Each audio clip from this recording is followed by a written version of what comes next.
Hello everyone, এটা ছিল Janmashtami part 2। সন্ধ্যাবেলা গোপালের পুজোর জন্য মা খাবার তৈরি করছিল, আর এইদিকে বড় মা তাল দিয়ে ময়দা মাখছিল তালের লুচি বানানোর জন্য। আর এইদিকে আমি সোজা চলে গেলাম কাকিমার কাছে। কাকিমাও ভাজা পিঠের জন্য সব রেডি করছিল, আর আমি একটুখানি দুধটা নাড়াচাড়া করে নিচ্ছিলাম পায়েসে দেবার জন্য। এখানে নারকোল কুড়ে রাখা হয়েছে, নাড়ু বানাবে সেই জন্য। আর আমি এখানে পায়েসটা দেখাতে যাব, আর সেই সময় এমন ভাবটা উঠলো যে আমার ক্যামেরাটাই ঝাপসা হয়ে গেল। তারপর দেখি মা এইদিকে তালের ফুরুলি আর লুচি বানাচ্ছে। তোমরা হয়তো অনেকেই জানো গোপালের তাল জিনিসটা খুব পছন্দের, তাই গোপাল পুজোতে তালের অনেক রকমের আইটেম করা হয়। আমাদেরও সেরকম তালের অনেক রকমেরই আইটেম করা হয়েছিল। তারপর ঘরে এসে দেখলাম বোন গোপালের সিংহাসনের সামনে আলপনা দিচ্ছে। ও খুব সুন্দর আলপনা দেয়।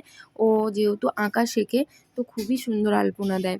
তো ফাইনালি আলপনাটা দেখো কমপ্লিট হয়ে গেছে। এদিকে দিদি গোপালকে সাজাতে বসে গেছিল, যেটাকে অ্যাকচুয়ালি অঙ্গরা বলা হয়, গোপালের অঙ্গরা।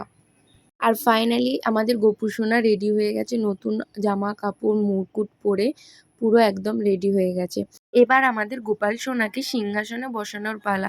তো ওই জন্য দিদি আর বোন মিলে সব লাইটসগুলো অন করে দিচ্ছে। আর হ্যাঁ, এই সিংহাসনটা কিন্তু পুরোটাই আমার দিদির নিজের হাতে বানানো। তো কেমন হয়েছে অবশ্যই কিন্তু কমেন্টে জানিও সবাই। আর এইদিকে গোপাল সোনা সিংহাসনে বসে পড়েছে। এত সুন্দর লাগছিল, তাই সবাই ফটোশ্যুট করতে ব্যস্ত ছিল আর আমি ব্লগ নিতে। এইটা হলো আমার ভাই, আর আগেরটা ছিল আমার বোন। আর এই যে ইনি হলেন আমার বড়মশাই। উনিও এসেছিলেন সেদিন আমাদের বাড়িতে। উনিও হচ্ছে নানা রকম অ্যাঙ্গেল থেকে ফটো নিচ্ছিল, তাই আমি ওনার সাথে একটু মজা করছিলাম ক্যামেরাম্যান বলে। তারপর আমার দিদি, বোন, বড় মা, কাকিমা সবাই মিলে ফল টল কাটতে বসে গিয়েছিল। এমনি খাবার দাবার সব রেডি করাই ছিল, যেহেতু রান্না করা হয়ে গেছিলো। আর হচ্ছে শুধু শুকনো খাবারগুলো চিড়ে মুরগি ফল পাকড় এইগুলো হচ্ছে রেডি করছিল। আর হ্যাঁ, তোমরা ভাবছো এটা আবার কোথায় চলে এলাম, এটা হলো আমাদের ঠাকুরঘর, আমাদের বাড়ির ঠাকুরঘর। এখানেও রাধাকৃষ্ণের যেহেতু মূর্তি আছে, তাই এখানেও পুজো হচ্ছিল। আর আমি এইদিকে ধুনো দেবার জন্য রেডি করছিলাম। আর আমার মা কি বলছিল আমি ভুলে গেছি, সেটা আমি জানি না। আর এটাতে বেশিরভাগ কথাগুলোই আমি ভয়েস ওভারে বলেছি, কারণটা একটাই, আমাদের আশ্রমে বড় করে পুজো হয়, সেটাও তোমাদের দেখাবো। তো সেখানে খুব মাইক চলছিল, যার জন্য কোনো কথাই নেওয়া যাচ্ছিল না। এই যে আমি পুজোর পর একটুখানি ছাদে এসেছিলাম, সকাল থেকে বৃষ্টি পড়েই যাচ্ছিল। তারপর ছাদ থেকে সোজা চলে গেলাম নিচের ঘরে।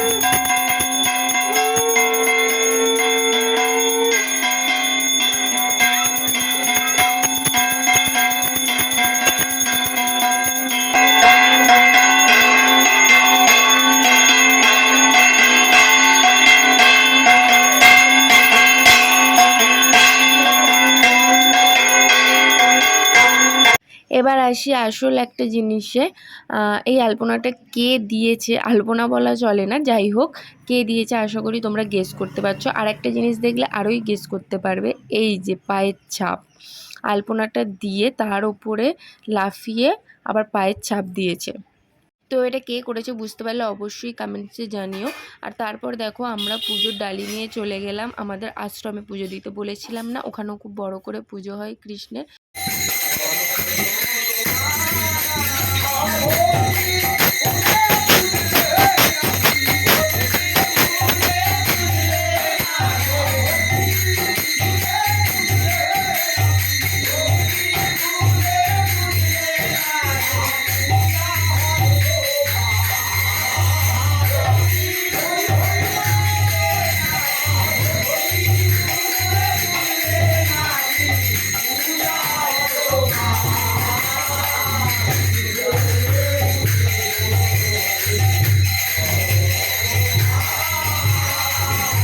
তারপর মা, কাকিমা, বড় মার পুজো দেওয়া হয়ে গেলে আমি একটু মন্দিরের ঘন্টা বাজিয়ে বাড়ি চলে এলাম। তো আজকের মতো এইটুকুই, দেখা হচ্ছে নেক্সট ব্লগে। রাধে রাধে।